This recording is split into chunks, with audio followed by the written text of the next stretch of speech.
discussion, on a parlé avec Franz Duval, mais tout à l'heure, on a parlé de... Mais c'est vrai que... Sous Alter Radio, l'IFE, c'était...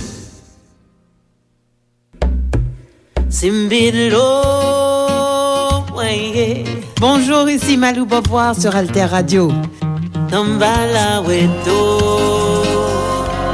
Alter Radio, l'idée frais.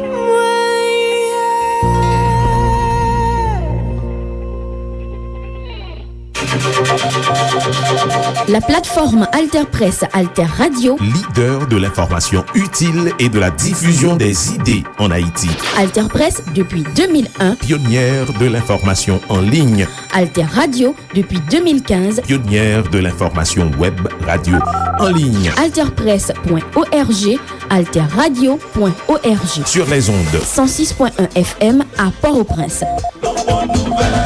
La plateforme Alter Press, Alter Radio pour l'émergence d'une population bien informée. Bien informée.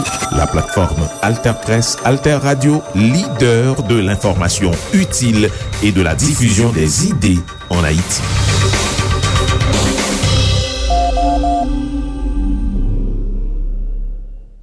Koumanouye. Merci pour tes trois côtés. Magazine qui fait un coup de flash. Coup de flash sous ça qui a passé dans les mondes. Événement qui rentrait la caille. Avec les États-Unis, on n'a pas encore répondu, on n'a rien fait, on attend à ce que vraiment une évaluation et une prise de décision par les instances concernées en Iran. Bienvenue dans le magazine évidemment sur Alter Radio 106.1 FM, alterradio.org avec diverses plateformes internet. Magazine évidemment toujours traité actualité internationale chaque semaine pour aider auditeurs et auditrices nous bien comprendre ce qui a passé sous scène internationale. Eh bien, c'est une nouvelle étape dans conflit qui fait Moyen-Orient chaud en pile, chaud coup du feu. États-Unis, avec ancien président Donald Trump en tête, les frappé 3 gros sites nucléaires en Iran, c'est Fordo, Natanz et Ispahan, la nuit dimanche 22 juin. Trump déclaré frappe yo t'est très réussi et puis il menacé pour lancer attaque qui pi fort toujours si Iran pas choisi la paix.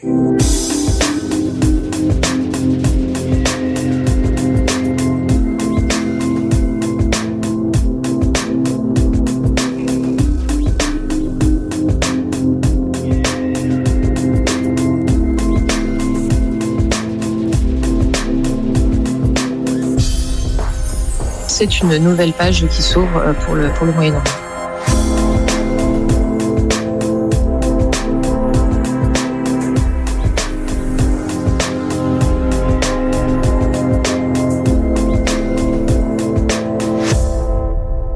Eh bien, pour première fois, États-Unis entré officiellement dans confrontation dans le Moyen-Orient, côté Israël a déjà lancé attaque contre Iran le 13 juin passé. Li vini le 22 juin, li frappé tout pendant plusieurs jours. Pourtant, Trump te baille des déclarations contradictoires sur possibilité pour États-Unis participer ou pas dans attaque contre régime Iran. Eh bien, coulier engagement ça, États-Unis entre là-dedans, mettez plus inquiétude sous ça cap vini dans région Moyen-Orient, côté tension continuer à monter. Alors Sarah, l'Iran accuse les États-Unis et Israël d'avoir franchi une ligne rouge. Oui, effectivement, c'est ce qu'a précisé le ministre des Affaires étrangères iranien un peu plus tôt ce matin, dans les dernières heures, en répondant aux questions des journalistes, en disant que les États-Unis, en s'impliquant dans ce conflit qui est déclenché depuis le 13 juin, depuis la semaine dernière, on a fait carrément exploser toutes les chances de diplomatie. Faut dire qu'on tentait de négocier entre l'Iran et les États-Unis pour tenter de limiter frappé le programme nucléaire iranien. Donald Trump qui disait encore hier que ce n'était pas décidé à savoir si les États-Unis allaient s'impliquer dans le conflit avec l'Iran. Mais il s'était donné une fenêtre de 2 semaines maximum et on comprend donc qu'après quelques jours seulement, on a décidé finalement du côté des États-Unis de frapper ces 3 sites nucléaires. Ce sont les informations qu'on a eues donc hier soir là, en conférence de presse, courte intervention de Donald Trump. Donc les installations d'Ispahan, Natanz et Fordo. Pour ce qui est de Fordo, c'est une installation assez stratégique nucléaire qui est souterraine et à près de 80 à 90 mètres de profondeur. Donc c'est particulièrement difficile de pouvoir atteindre ces cibles. Les États-Unis qui disaient qu'Israël n'avait pas la capacité probablement militaire pour ce faire. Alors c'est pourquoi on comprend que cette opération aurait été menée du côté des États-Unis. On a utilisé des avions de type B-2 et selon des sources américaines, on aura davantage de détails aujourd'hui. On aurait utilisé ces bombes qui sont donc spécifiques pour permettre d'aller dans des installations souterraines justement pour faire des dégâts, des dommages assez importants sur les installations nucléaires iraniennes. Benjamin Netanyahou, le premier ministre israélien, qui a rapidement, bien sûr, remercié les États-Unis pour leur implication, dit qu'on travaille main dans la main avec le président Donald Trump. Maintenant, Donald Trump qui disait que ces installations nucléaires avaient toutes été détruites, mais là, vous voyez, ce sont des images récentes d'un commandant israélien qui précise qu'il y a des analyses qui sont faites en ce moment à savoir si effectivement tout est neutralisé, quels sont vraiment les dégâts sur le terrain en Iran.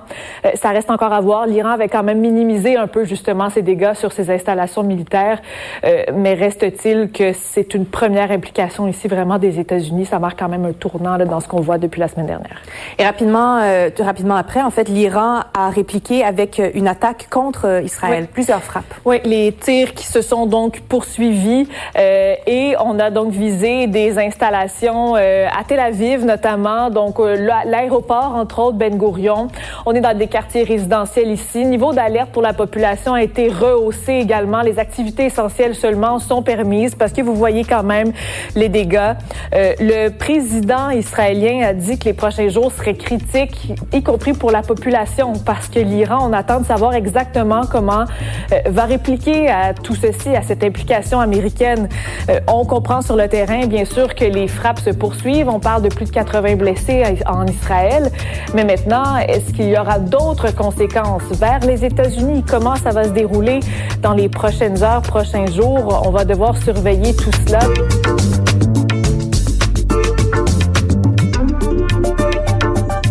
On fait un premier passager sous réaction internationale après États-Unis fit lancer plusieurs attaques sous sites nucléaires en Iran et ça qui mettait officiellement pays États-Unis sous même ligne avec Israël dans le conflit contre régime islamique Iran. Au niveau international, n'a gardé réaction yo. Canada li dit que menace pour sécurité internationale la vin pi fort, li besoin que yo retourne la négociation. En Iran, yo dénoncé attaque criminelle États-Unis fait contre pays a, yo paré pour répondre et gardien révolution menacé pour frapper États-Unis. En Israël, yo salué action États-Unis, yo considéré le temps pour un comportement historique américain. En Arabie Saoudite, yo suivent situation avec un pile inquiétude. Dans la Turquie, yo dit tout que yo gen un pile tête chargée. Oman yo condamné attaque là. Rebelle Houthi yo dit c'est une déclaration la guerre et yo menacé pour frapper intérêt américain. Groupe Hamas yo dit yo condamné attaque là et yo mette responsabilité à sous États-Unis. Au Liban, yo pas vle tomber encore dans conflit du tout et yo mandé négociation. Qatar yo regrette escalade ça qui a fait et yo mandé toute partie yo pour yo mette de l'eau dans du vin yo. En Irak, yo condamné frappe là et yo mandé diplomatie pour prendre place la guerre. la Russie, yo dénoncé frappe yo et yo dit que frappe ça yo violé droit international. En Ukraine, yo appuyé frappe yo dit c'est un signal contre politique déstabilisation que Iran a mené. Et puis Union européenne mande toute partie yo pour retourner al chita sous table pour négocier. C'est un premier lot réaction nous garder, n'a vinn avec réaction encore tout à l'heure, mais pour qu'on y a, on nous dit que après attaque États-Unis sous site nucléaire Iran, eh bien États-Unis vinn pote coller j'en noté remarqué ça déjà officiellement dans offensive Israël là qui était lancée depuis 13 juin et pour Héloïse Fayet, c'est un responsable programme dissuasion et prolifération dans institut qui relève IFRI en France, eh bien, il dit frappe ça yo, c'est un changement radical dans conflit qui gagnait dans Moyen-Orient. Il déclaré si Iranien yo te besoin une motivation encore, eh bien États-Unis fait bayol le lal frappé 3 sites nucléaires en Iran. Héloïse Fayet estimait que action ça a poussé Iran mettait plus j'effort toujours sous développement d'armes nucléaires là puisque li senti li menacé en pile et ça pral augmenter risque pour sécurité régionale, le Moyen-Orient, et sécurité mondiale. En nous coûter.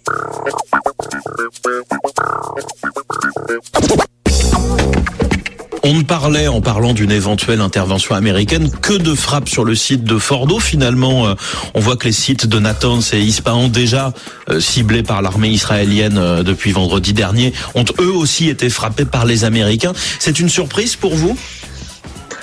Pas nécessairement. Alors déjà, on avait vu en fait que vu la quantité de bombardiers et de moyens aériens qui étaient en route vers l'Iran, il était peu probable que ce soit pour une seule frappe.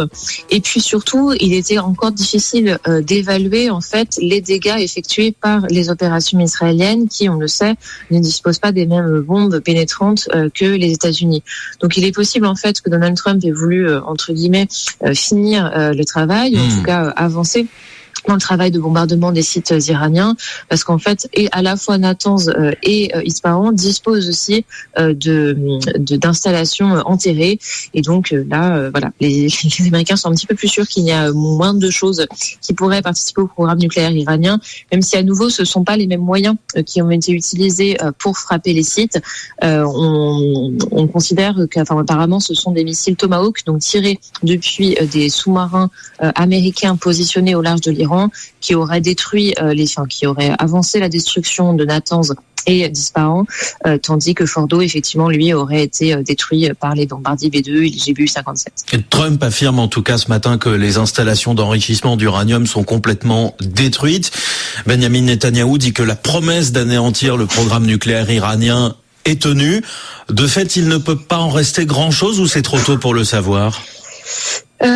Alors, ce qu'on sait en tout cas, c'est que les Iraniens étaient au courant se doutaient que l'attaque sur Fordo allait avoir lieu, étant donné qu'ils ont accès aux mêmes informations que nous en termes de sources ouvertes, voire un petit peu plus.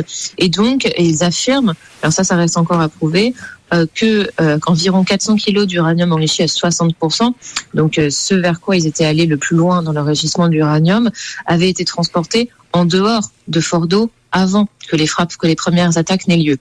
Donc en fait là techniquement il y a quand même du matériel radioactif enrichi qui sert à la construction d'une arme nucléaire dont il est impossible de trouver la trace, alors qu'avant il était surveillé par l'Agence internationale de l'énergie atomique. De plus, il n'est pas possible de tuer absolument tous les scientifiques responsables du programme nucléaire iranien, et surtout vous ne pouvez pas tuer l'idée une arme nucléaire est désormais nécessaire à l'Iran pour se protéger. Après, c'est certain que là, ils en ont beaucoup moins la capacité technique de le faire rapidement qu'avant. Mais les renseignements américains disaient en effet cette semaine qu'une frappe américaine pourrait donner à l'Iran la raison ultime pour se doter de l'arme nucléaire. C'est en effet un risque que Donald Trump a pris cette nuit ? Oui, et de toute façon, les Iraniens avaient affirmé depuis plusieurs mois, voire plusieurs années, que si jamais il y avait des attaques sur leur site nucléaire, alors ils se retireraient du traité de non-prolifération. Et donc, dans ce cas, ils ne seraient plus tenus par des obligations juridiques internationales à ne pas développer l'arme nucléaire. Après, il faut espérer au moins que les Israéliens, qui eux ont une meilleure connaissance de l'Iran que les Américains, avaient pris en compte ce risque lorsqu'ils ont, disons, poussé les États-Unis à agir contre le programme nucléaire iranien. Du côté de Trump, on n'est pas certain que l'analyse aille jusque-là, mais c'est certain que oui, là, si les Iraniens avaient encore besoin d'une motivation au niveau, en fait, au niveau de la politique intérieure, et puis aussi au niveau de la justification par rapport au danger, en fait, qui repose sur l'État souverain de l'Iran, eh bien, les États-Unis viennent de leur donner. On sait que Trump et son entourage cherchaient depuis quelques jours à procéder à des frappes chirurgicales sans prendre le risque d'entraîner les États-Unis dans une guerre ouverte. C'est ce qu'il dit ce matin, en espérant ne pas devoir aller plus loin, tout en menaçant les Iraniens de continuer de les frapper s'ils n'acceptent pas de mettre fin au conflit. Peut-on vraiment imaginer que l'Iran ne riposte pas ? Alors là, pour l'instant, l'Iran est un peu coincé, en fait, dans sa capacité à riposter. Donc, on a vu effectivement une volée de missiles qui a été tirée envers Israël ce matin. Mais est-ce que c'est vraiment une riposte, en fait, aux frappes américaines, ou est-ce que c'est plutôt la continuité de l'échange entre Israël et Iran ? Pour l'instant, ce n'est pas extrêmement sûr. Et le souci, c'est que quoi que l'Iran fasse, notamment par exemple en ciblant des bases américaines situées dans la région, dans ce cas, étant donné que le tabou d'une intervention directe américaine, alors directe pas au sol, hein, évidemment, une intervention aérienne directe sur l'Iran a été franchie, a été rompue. Dans ce cas, en fait, l'Iran, s'ils attaquent des bases américaines dans la région, eh bien, ils s'exposent en fait, tout simplement, à de nouvelles attaques américaines sur le sol iranien, étant donné que les Américains ne semblent plus avoir aucun problème à le faire. Donc là, effectivement, il y a une question à se poser en interne de l'Iran, qu'est-ce qui est la meilleure option pour répondre. Et puis, évidemment, il y a la question de, comme l'affirme Donald Trump, oui, c'est super, j'ai ramené la paix, maintenant il faut que les Iraniens reviennent à la table des négociations. Là aussi, en fait, c'est quelque chose qui me semble assez improbable. Et on peut dire en tout cas qu'il y aura un avant et un après au Moyen-Orient ? Oui, non, mais c'est certain. Enfin là, l'époque en fait, donc entre 1979, la révolution iranienne et aujourd'hui, qui avait vu en fait des relations entre l'Iran et les États-Unis, disons évidemment pas du tout cordial, étant donné que l'Iran considérait que les États-Unis étaient le grand Satan, mais disons avec des affrontements interposés, donc avec ce réseau de milices chiites au Moyen-Orient, des affrontements parfois un peu plus proches entre Israël et Iran. Donc ce temps en fait de l'affrontement indirect maintenant est révolu, et là effectivement c'est une nouvelle page qui s'ouvre pour le Moyen-Orient.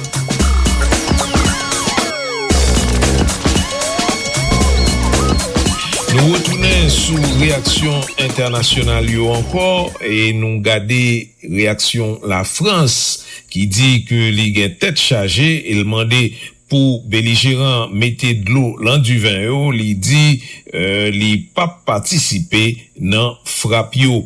Italie dit que site nucléaire yo présenté un danger et yo espérer que frappe américain yo, frappe israélien yo a pral fait que tout le monde al chita sous table négociation. En Grande-Bretagne, yo vle que Iran retourne tout sous table négociation, yo dit États-Unis a essayé limiter menace que Iran représentait. En Allemagne, yo encouragé négociation avec États-Unis, avec Israël. Au Japon, yo lancé appel pour calmer situation puisque yo pas vle que Iran gen zam nucléaire. Pakistan yo condamné frappe yo dit que Iran gain droit pour le défendre tête li si yo considéré ça qui dit dans charte l'ONU. La Chine li condamné frappe yo et demandé suspendre tirer l'obé, surtout li demandé pour Israël mettez de l'eau dans du vin et puis li fait plaidoyer pour solution diplomatique. L'Inde lancé appel pour baisser tension après conversation avec président Iran. Australie lui-même li ferme ambassade li en Iran, li mande la paix, li dit que programme Iran c'est une menace pour la paix. Nouvelle-Zélande dit que li vle que c'est diplomatie qui pour prendre place la guerre action militaire. Nations Unies, secrétaire général Nations Unies Antonio Guterres dit que c'est un danger qui gagne là pour la paix mondiale. Pape Léon XIV lui-même lui dit que les hommes tout partout après les demander la paix. La Croix-Rouge internationale lui-même lui dit que gagne un gros risque pour la guerre World Pot pété avec conséquences incontrôlables.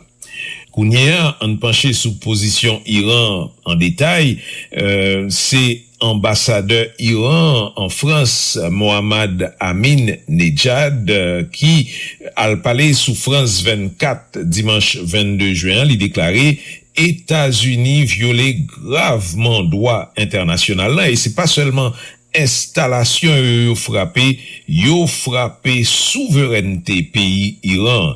Il avertit que Iran pas quitter sa passé comme ça et il mettait accent sous droit pays à gain pour le défendre tête li d'après principe international et puis li parler sous unité peuple iranien. Il faut savoir qu'il y a une attaque par deux pays. L'un qui est signataire et fondateur du traité de non-prolifération et détenteur d'armes nucléaires, et l'autre est non membre du traité, mais détenteur de l'arme nucléaire. Mais l'Iran, comme une victime de cette attaque, est un pays signataire et fondateur du traité de non-prolifération qui a mis sous l'auspice de l'Agence internationale de l'énergie atomique toutes ces installations, et cela depuis 2003. Et cet acte d'agression vraiment porte atteinte à la loi internationale, à la dignité du peuple iranien et à la confiance qu'on doit avoir au mécanisme des Nations Unies pour toute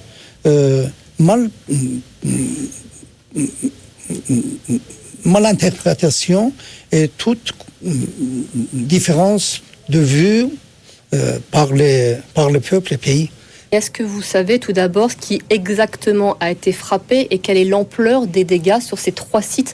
Regardons, ces 3 sites sont les sites principaux des installations nucléaires civiles pacifiques sous l'inspection de l'agence de l'Iran. On n'a pas encore arrivé à avoir un rapport. Fordo n'était pas. Fordo était un site qui était caché, qui n'était pas... Non, il était sous l'inspection. Sous l'inspection de l'AEA, d'accord. Complètement, oui. D'accord. C'est parmi les 3, c'est la principale où les inspecteurs, aussi bien les caméras de l'Agence internationale de l'énergie atomique étaient présentes parce que nous n'avions pas des installations non déclarées. Nous avions décidé de les mettre en tout cas, dès le début. C'est pourquoi on est arrivé à un accord en 2005 avec les Européens, les États-Unis, Chine et la Russie, sur lequel on s'est mis d'accord d'avoir une garantie de la nature civile de nos activités d'enrichissement nucléaire et puis d'enlever les sanctions inhumaines qui pesaient sur le peuple iranien, un grand peuple. Et puis ceci après un blanchiment de toute accusation et prétention qui avait eu avant. Donc, l'agence a arrivé à confirmer, à prouver la nature de non-déviation des activités nucléaires iraniennes. Mais donc, sur les dégâts, quels sont les dégâts ce soir après ces frappes américaines? Est-ce que vous êtes capable de définir? Pas encore. Vraiment, on n'a pas encore reçu un rapport. Mais bon, selon de ce qu'ils disent, il y a eu ces frappes Votre président a indiqué ce soir, il y a quelques instants, que les États-Unis doivent recevoir une réponse à leur agression. Évidemment, on s'attend à une riposte plus ferme que ce qui a été fait cette nuit. Cette nuit, vous avez tiré quelques dizaines de missiles sur Israël. Qu'est-ce que vous envisagez exactement ? Regardons, en ce qui concerne l'Israël, ce sont des répliques iraniennes après le déclenchement des frappes agressives israéliennes contre notre pays depuis le vendredi 13 juin. Donc, c'est dans ce contexte-là qu'il faut le voir. Même aujourd'hui, dans une seule ville à nord-ouest de l'Iran, il y a eu 56 morts issus de la frappe israélienne. Donc, avec les États-Unis, on n'a pas encore répondu, on n'a rien fait, on attend à ce que vraiment une évaluation et une prise de décision par les instances concernées en Iran. Vous imaginez l'emploi d'armes balistiques, chimiques, biologiques, toutes les options sont ouvertes ? Regardons, pour nous, les armes de destruction massive est hors de question, parce que nous n'avons pas utilisé jamais, et nous n'avions jamais intention de recours à des armes qui tuent les innocents. Mais dans quelle dimension, quand, dans quelles conditions, c'est ça qu'il est en train d'être étudié et de voir en Iran. Mais ce qui est certain, c'est que le peuple iranien a subi une atteinte à sa dignité, à sa fierté, parce que c'était un acquis scientifique grand pour le peuple iranien. On va voir dans les heures et jours qui viennent, et puis on va être toujours en mesure de contrôler et d'éviter. Si on n'est pas vers le risque et la tension, la guerre, mais ce sont eux qui ont brisé, qui ont violé notre intégrité territoriale, notre souveraineté nationale et la dignité de notre peuple. Maintenant, il faut voir ce qui va se passer vraiment. Après cette frappe américaine, les Américains à présent vous appellent à la paix après avoir frappé. Vos détracteurs disent de vous que vous êtes un régime affaibli, fragilisé, que vous n'avez pas une capacité de riposte. Vous répondez aujourd'hui que s'il y aura riposte, ça viendra uniquement de l'Iran, ou est-ce que vous allez vous appuyer sur des alliés, je pense notamment au Pakistan ou à la Chine qui indirectement vous soutient? Regardons. Cette ligne de division entre le régime et le peuple, c'est quelque chose vraiment absurde.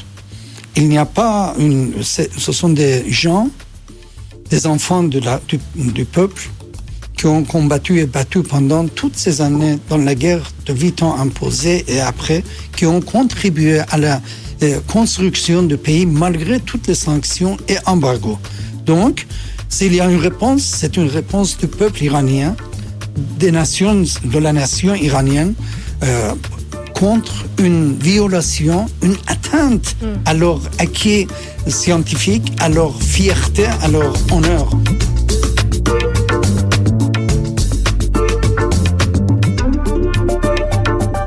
Et c'est comme ça qu'on finit magazine événement sur Alter Radio pendant notre retenu réflexion expert en relations internationales Pascal Boniface. Écoutez bien, il dit frappe ça yo pas pral empêcher Iran chercher développer armes nucléaires du tout. Parler de frappe américain ou frappe israélien. Au contraire, il pensait que ça kabay régime nan plus motivation ak légitimité. Yo ka détruire laboratoire mais yo pas ka effacer connaissance scientifique iranien li songe que pas jamais gagné régime qui tombait avec frappe aérienne seulement sans support terrestre. Attaque ça d'après lui Pascal Boniface ka mette plus difficulté pour stabilité au niveau mondial. Eh bien, source nous t'ai consulté pour magazine ça, c'est Nouvel Obs, Le Devoir, Radio-Canada, France 24 et RFI. Merci pour attention. Nous continuez à suivre nous sous 106.1 FM, alterradio.org, avec diverses plateformes internet. Nous capables pour écouter émission ça, tout le nouvelé en podcast sous Mixcloud, Zeno, Apple, Spotify, Facebook et YouTube. Koumanouye. Merci pour tes trois côtés. Magazine qui fait un coup de flash. Coup de flash sous ça qui a passé dans les mondes. Événement qui rentrait la caille non.